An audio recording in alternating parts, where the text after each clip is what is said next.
श्री रामचंद्र जी नाव से उतरकर गंगा जी की रेत बालों में खड़ी हो गई। तब केवट ने उतरकर दंडवत प्रणाम किया। उनको दंडवत करके देखकर प्रभु को संकोच हुआ कि इसको कुछ दिया ही नहीं। पति के हृदय की जानने वाली माता जानकी ने आनंद भरे मन से अपने रत्न जटित अंगूठी अंगुली से निकाल कर उतार दी।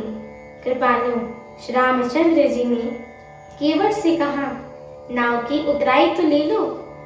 केवट ने व्याकुल होकर चरण पकड़ लिए और उसने कहा कि हे नाथ, आज मैंने क्या नहीं पाया है।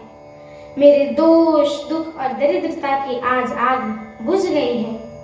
मैंने बहुत समय तक मजदूरी की, विधाता ने आज बहुत अच्छी भरपूर मजदूरी दे दी मेरे को। हे नाथ, हे दीन दयाल, आपकी कृपा से अब मुझे कुछ भी नहीं चाहिए। लौटते बाद आप मुझे जो कुछ देंगे वह प्रसाद में सिर चढ़ा कर ले लूंगा।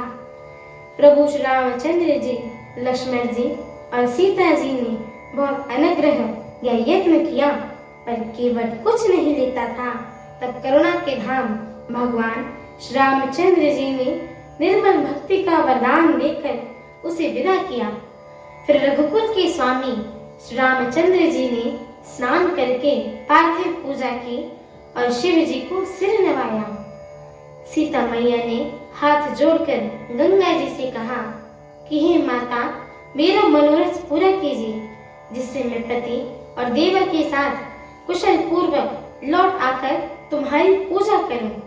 जानकी मैया की प्रेम रस में सनी हुई विनती सुनकर तब गंगा जी ने निर्मल जल में श्रेष्ठ वाणी हुई कि हे रघुवीर की प्रियतमा जानकी, सुनो, तुम्हारा प्रभाव जगत में किसे नहीं मालूम है। तुम्हारी कृपा दृष्टि से ही देखते ही लोकपाल हो जाते हैं और सब सिद्धियां हाथ जोड़कर तुम्हारी सेवा करती हैं।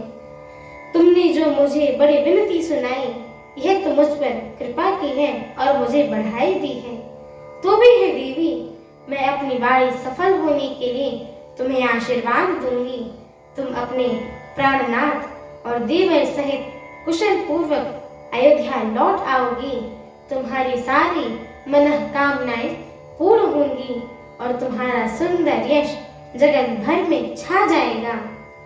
हमारे आगे की श्री राम कथा को सुनने के लिए हमारे चैनल को लाइक, शेयर, सब्सक्राइब एवं कमेंट अवश्य करें।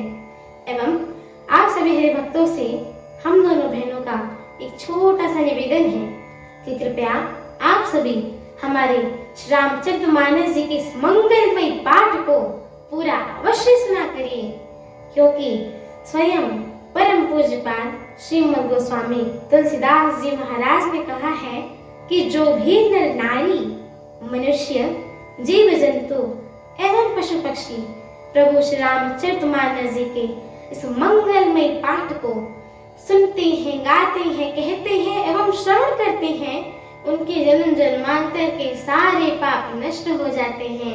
तो एक बार प्रेम से बोलिए, मर्यादा पुरुषोत्तम प्रभु श्री रामचंद्र की जय हो, जगत जननी माता जानकी की जय हो, लखन लाल की जय हो, अयोध्या धाम की जय हो, तुलसीदास जी महाराज की जय हो, एक बार प्रेम से बोलिए, पवन सुत हनुमान की जय हो, जय श्री राम। जय श्री राम।